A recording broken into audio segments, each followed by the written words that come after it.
Greetings. I'm Captain Kevin Smith. I'm a retired naval aviator and Navy fighter pilot and a Top Gun pioneer. I was on the ground floor of the Top Gun initiative, as it turns out.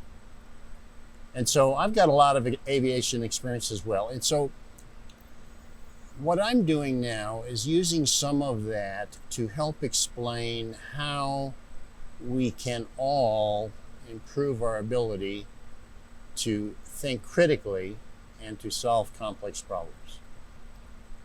The title of this discussion today is Critical Thinking and Complex Problem Solving, and I might add here that those really are the two most important skills that we can have in the modern industrial world. Now, as I said, I'm Captain Kevin Smith, and right now I'm what you would consider an author and speaker, and I bill myself as more or less an expert in this field. I'm still learning, as all of us are, but I have a lot of experience in learning and teaching others how to think critically and how to solve complex problems when the problems are quite significant and need to be solved quickly. I was a professional aviator for many years, and I was also a squadron commander deployed on the USS Constellation, and that was a rather interesting part of my life because I was able to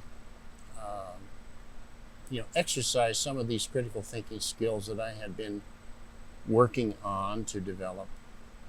And I was quite pleased that this way of thinking really does help, and it can be helpful for all of us across the board. One of my close colleagues, a person that I work with on a regular basis, quite a fascinating individual, Colonel Robert Carter, and he is on active duty with the Army, and he works for the Army Futures Command, and we have had some rather interesting and insightful discussions recently about human performance. So I wanted to mention him as well, because even though he's not on camera, he has contributed to this discussion that we will have today. Now, there's a couple of reference documents I want to point out before we get into the main discussion.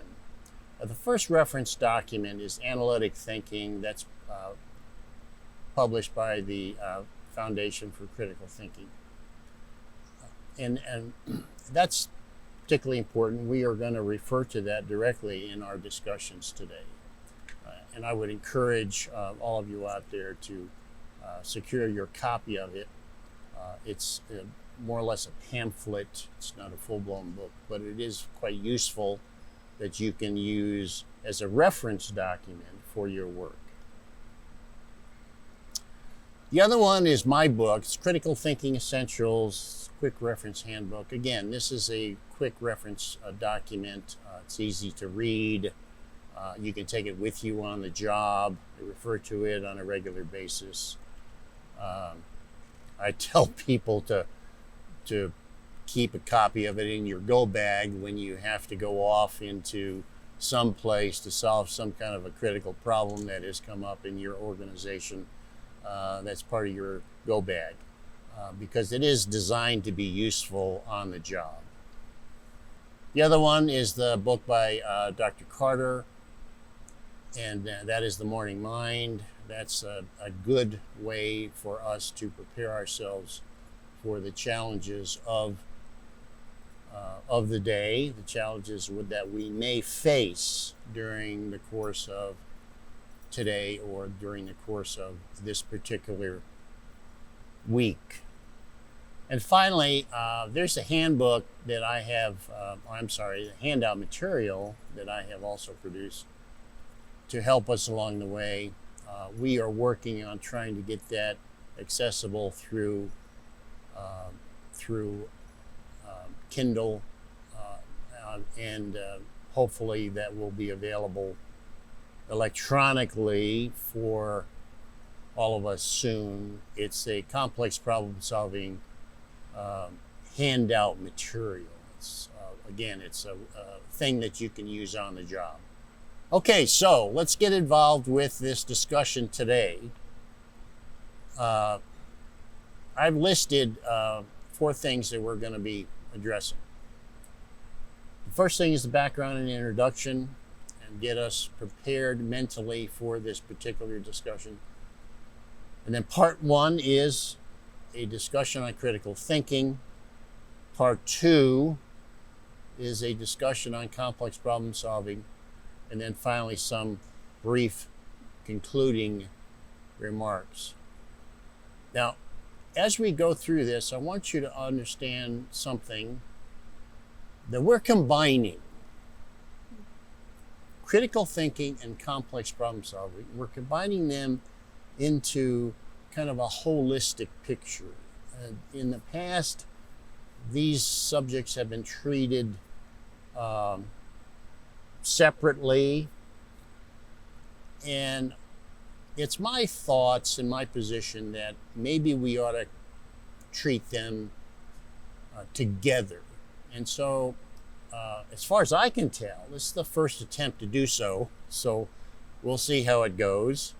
But we're going to treat these 2 subjects together to maybe make more sense out of each one of them and make them more effective as we apply these thinking concepts and principles in our daily lives. So, in this slide, we can see that we're combining the 2.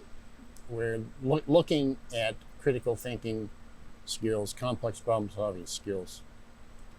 And these are what I would consider to be the essential skills for mission success. I actually don't think that we can succeed in a complex world without having this ability at our fingertips, this cognitive resource that we can tap into, this rich resource that enables us or can enable us to solve complex problems. And that's really what we're trying to do here.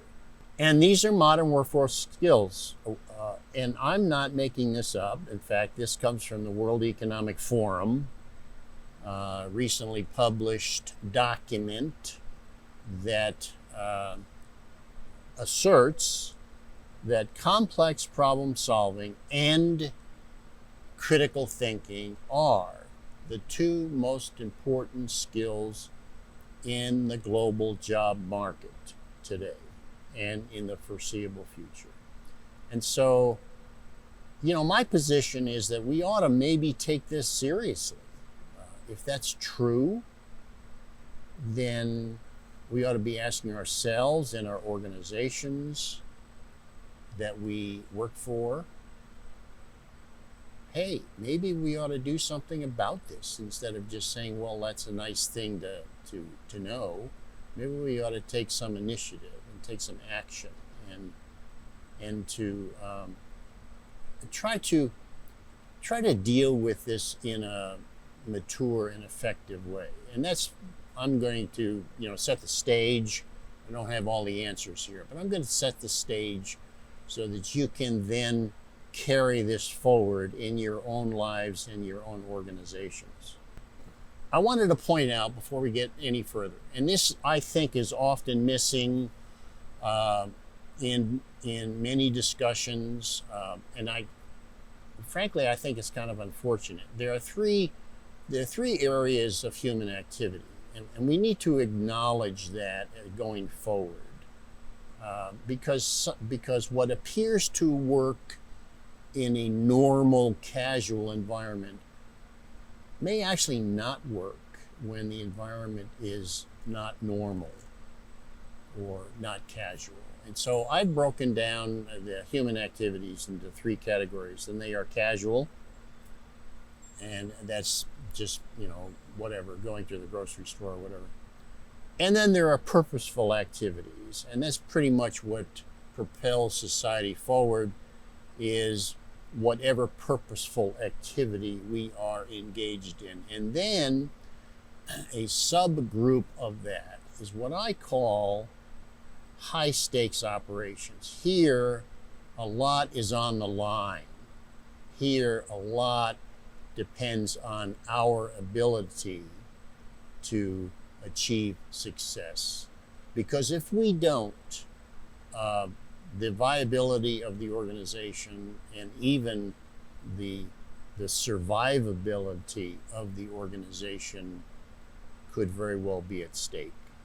And I might add that if you are or will be involved in high stakes operations at some point in time, you and your organization are in fact going to need specialized training. Now, when I presented this idea at a business conference in Nashville, Tennessee, a couple of years ago, they were kind of surprised that I'm coming up with this, because they didn't think that was all that necessary. And I would say that it is. Okay, so part one is a discussion on critical thinking. Here I have a quick definition, pretty easy, not technical oriented at all. But I believe that critical thinking is a process by which we consider all aspects of a situation so as to determine the best way forward, benefiting all concerned. You notice that this definition is kind of like a broad perspective. I like to think of it as big picture thinking. That's kind of like what we learned in aviation. You had to maintain the big picture. And I think that's good for all of us to try to do that. Okay, so with respect to critical thinking, I'm gonna list identify the taxonomy. There is a taxonomy because it is a formal discipline, and the process model. And I'm gonna show how we can use those two together.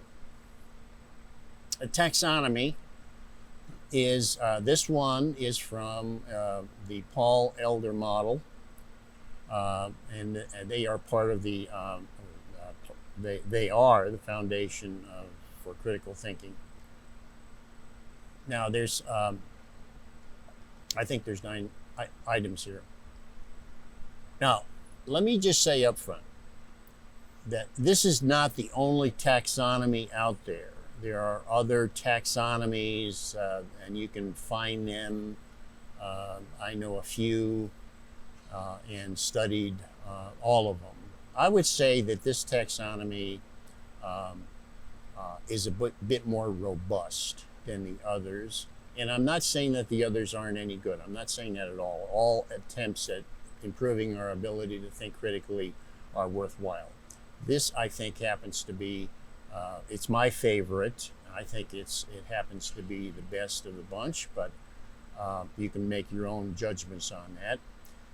It is quite inclusive, and I like it because it covers a lot of ground, and it really gets you thinking about how to think, and that's the key as we go forward. And then what I have done is to take the taxonomy, if you will, and look at it from the perspective of actually performing a purposeful activity. I'm looking at it from the perspective of we have a major task that has to be done. We're part of a tiger team or whatever. We're trying to do something. In this particular case, we're trying to solve a problem. And we go through a process, actually, whether you realize it or not, we do. And I've tried to clarify the process that I would suggest that works for me, and I would suggest that it may very well work for you as well. And this process, I call it the critical thinking process model. It is explained in my book, Critical Thinking Essentials. The book is designed primarily for operators and managers. It's useful for anyone, but primarily for that group. And it starts off by looking at the first phase of things, which is observe. You have observed something. Something has happened in your space. And observe is not. It's not a new idea. It's been around for a while. I think it was first made popular by Colonel John Boyd. I dedicate my book to Colonel John Boyd, by the way, because he was one of the first, in modern times, he was one of the first promoters of this kind of thinking that we're going to be discussing. So the first order of business is to observe, and we sort of do certain things there. Also, we orient, and that's pretty crucial. I wish we had a lot more time. We could get into that, but we don't. The second step is reason. We have to apply reason. Now, the thing that we don't want to do is we don't want to engage in ad hoc reasoning. Because if the problem is complex, ad hoc reasoning is not going to work, and we're going to explain that as we go along. So the reason needs to be oriented in the area of analytic reason, or a better term, which the foundation uses and I use as well, is higher order reasoning. We reason. We want to reason effectively. And finally, we want to do something. We want to perform. We want to actually perform an activity. We want to execute. We want to check its performance along the way. So we want to measure, and then finally we want to optimize to achieve mission success. Now, mission success is always the top of our minds here, and we need to understand exactly what that means. And I guess you could say that this is the counterpart to what is often called muddling through. No, we don't want to muddle through. All right, we want to actually perform something, and we want to be effective in whatever we're trying to do. Okay, so we put these two things together. Here you can see the taxonomy and the process model. They actually do come together, and you can create your own worksheet. I have my own worksheet where I check off certain things as I go through this process to make sure that I have done all of the things properly from the taxonomy side, or at least embraced all of those key items on the taxonomy side, and then move to the process side and see how they can help me do the necessary steps on the process side by which we can then achieve mission success. Now, in part 2, we're going to be talking about complex problem solving. And my way of thinking is that this is where we put critical thinking to work. Critical thinking is great, but what's going on in our lives? What are the purposeful activities that we are engaged in? And how do we apply this in the real world to those things that are particularly important? And it's really essential that we deal with these challenges going forward. Challenges that we call complex problems. Our job here is actually to solve complex problems. So complex problem solving is our objective. It's our purpose here. They have been. In my life, I was often, for various reasons, called into a situation from the outside, and the people asked me to help them solve a particularly challenging and very, very complex problem. And so it happens, and we should be aware of it. It's going to happen, and we should be prepared. The first thing we have to understand is this. This is our most important skill according to the World Economic Forum, and it is also our greatest challenge. And the reason for that is because for every complex problem, there is an answer that is clear, simple, and wrong. Now that's a quote by Mencken. And I think it's very, very useful for us to understand that going forward. So I have a definition for complex problem solving as well. Complex problem solving involves efforts to determine the optimum solution to a performance-degrading situation while operating under conditions of complexity and uncertainty. A complex problem comes to us as a package, and it contains three major components, and we have to address ourselves to all three. If we do not address ourselves to all three, it's my position that we are almost certainly not going to be successful here. All right, so the first order of business is there's the problem itself. Okay, yes, something happens, something has happened, and we are under a lot of stress. So there's the problem in and of itself that we have to deal with.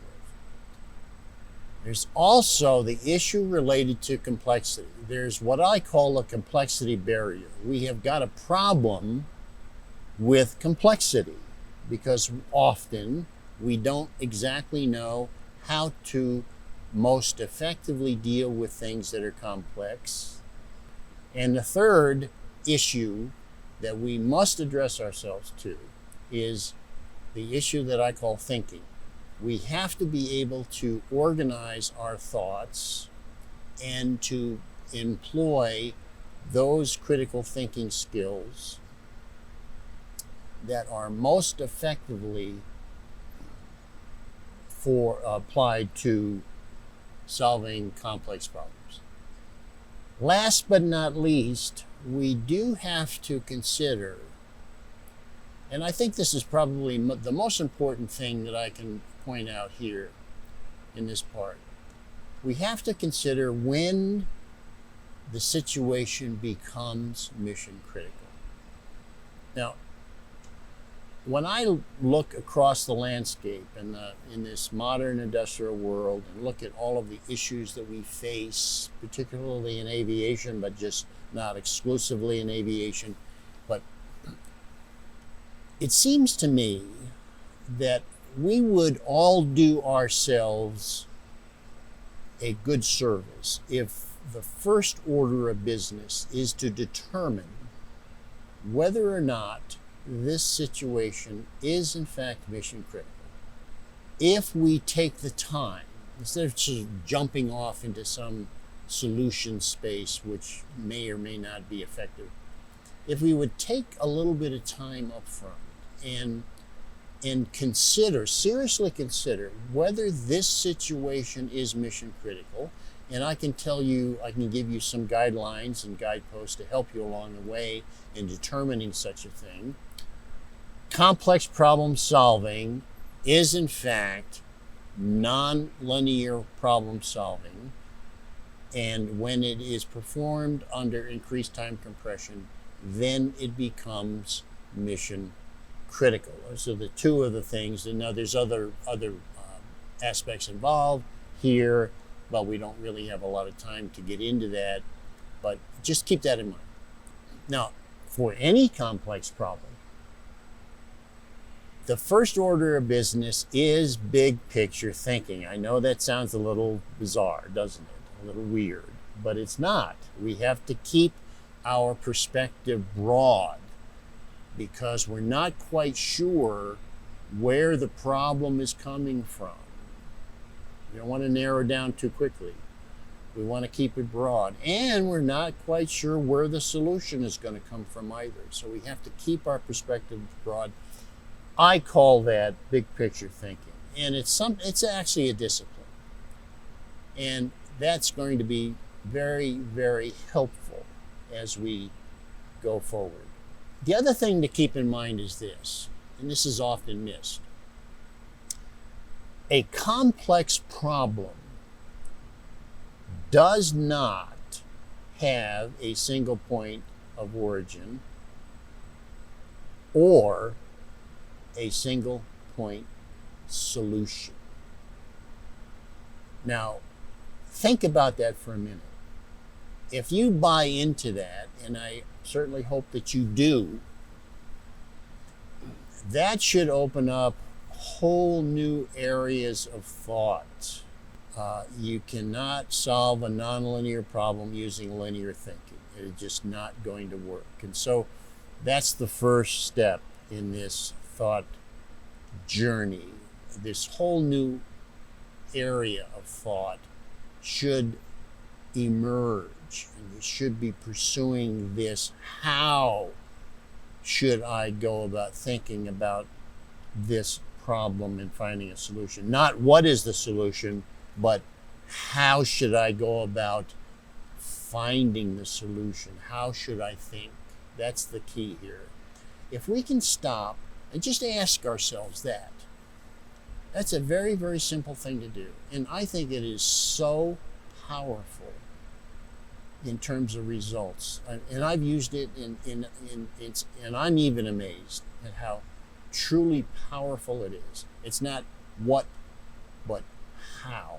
How should I begin to think about this particular difficult situation that I find myself in, or my organization is involved in? Okay, complex problem solving. There are 3 steps to it, 3 basic steps, of course, that we can all cover. The first order of business is we must clarify the actual. We must bring clarity. Remember, a complex problem is not always obvious of where it comes from. There may be a superordinate problem that is not even detectable right now. And so you don't know. And so the first order of business, okay, we're going to clarify. We're going to spend time clarifying the actual. And then we're going to employ analytic reasoning. Why is this? We employ analytic reasoning because ad hoc reasoning doesn't work because, among other things, as J.W. Forster says, a complex system or a complex problem behaves counterintuitively. That is, the plausible tends to be wrong. And so ad hoc reasoning is not going to work. We need to employ analytic reasoning and replace it. Replace ad hoc with analytics. And then, of course, we need to, whatever we are performing needs to be done with precision. And now here's the thing, and I know I'm going to get some blowback on this one, all right? Now this is out of the box, okay? This is outside the mainstream of thought. And I have good reason for going here, as I will briefly explain, all right? But the solution to a complex problem is, in fact, event-driven. It is not data-driven. That is a big, big difference. Now, sometimes we confuse what we mean by data. Sometimes there's confusion about what we mean by information, and sometimes there's confusion about what we mean by events. An event is a non-trivial occurrence. That's what an event is. The way we are going to solve a complex problem is to recognize that whatever it is, whatever solution that we're going to come up with has to be event driven. And we have to understand that the event could come from the environment. It could come from the situation that we have encountered. It could come from the conditions under which we must operate and the circumstances. Now, that's a lot to consider, and I know I've thrown a lot out there, but think about that. These are the things that I think about. So complex problem solving, we can think of it as a three-body problem. Do you know what that is? You don't know. I'm asking my production people behind the camera what a three-body problem. A three-body problem is really a fascinating thing because it comes from the field of, we're in an air and space museum, right? So it comes from aerospace, right? And a three-body problem does not have a specific solution, okay? There is no way that we know of that a three-body problem lends itself to determinism. The only way we can solve a three-body problem is through some kind of approximation. And a complex problem solving is like that. It's trying to solve a three-body problem. We have the problem space on the one hand, and then we have the solution space. But between the problem space and the solution space is a place that I call the mind space. And this is what I'm focusing on today. I want to make sure that whatever occupies our mind space is in fact the best possible things that we can have there in order for us to solve a complex problem. The problem space, of course, is, whatever the problem is, the environment that it exists in. Don't forget the environmental factors. Very, very important. Of course, the situation awareness is key. That's a big, big thing in the field of aviation. We talk about that all the time. Situation awareness, maintain situation awareness. And then, of course, the conditions under which we must operate. We may be operating on some kind of constraints that we can't avoid. We may not have all the people that we need. We may not have all the resources that we need. So there may be some conditions that we have to be aware of. And of course, the event is driving all of us into some kind of a thought structure. The event response continuum. This is critical, right? I would even say, to paraphrase my earlier statements, I would even say that this is mission critical. We have got to understand what I call the event response continuum. Here we have an event, and here we have a response, and they should match up. But there is a process by which we can figure out the best response to an event. And I've listed some things here. You can go through them at your leisure.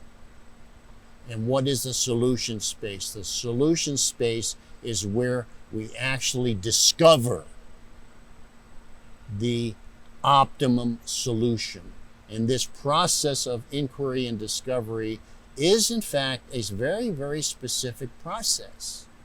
It is not ad hoc. And so the solution space needs to be considered in terms of it being an existing place in time and space. That's a place where we reside and we deal with things. There's no single solution here that automatically comes out. We have to discover it. It's often hidden. Sometimes hidden in plain sight, but it's often hidden. We have to find that. Okay, So the solution space, we do our process by looking at all possible alternatives. We reduce them to a couple of candidates, a few. I like 3, by the way. I use 3 in my work. I would not recommend any more than 3. And then finally, you make the final decision based upon a selection criteria that you are familiar with and that you understand and support. Again, the solution alternatives. We need to list all possible solutions, and we need to evaluate their performance against certain performance criteria before we select them. And so that needs to go on. And just keep in mind this, the solution performance attributes. What are the key attributes here? You might say, well, we've got to have this voltage or whatever. No, we're really talking about the higher order attributes. The higher order attributes are that whatever we build and implement into the real world, it's got to be resilient and it has to be robust. It has to work under all conditions to the best of our ability to make it work. In conclusion, complex issues have many solutions. The solution to a complex problem is not a knee-jerk reaction. Keep that in mind. A solution to the complex problem is determined through what I can say methodically. It's determined, I like the term analytically better. It's determined using, now I've often used this term as well, design analytics, but it's determined based upon an analytic approach. Think of things analytically is one of the keys here, because we have to be able to look at that from an analytic standpoint. If we can say, I have chosen this solution to this complex problem based upon this analytic discovery process. And here is the analytical parameters that we used. And here is the thresholds and conditions. And then finally, this solution has the highest utility of all of the possible solutions based upon these parameters. And we would suggest that we implement this solution, or at least prototype this solution first. Okay, so in conclusion here, and I know I've been a bit long-winded, but in conclusion, I would ask the following when you go into your whatever you do. All right, you could be a individual working like I do, or you could be involved in an organization, or your community, or even for your country if you're working at that level. Are you involved in high-stakes operations? If you are, is it mission critical? And if the 2 answers are yes, then you really need to ask yourselves and be truthful. Are you properly trained and prepared to engage in this arena and to come up with viable solutions to complex problems? Thank you. I've enjoyed it. You all have a good day.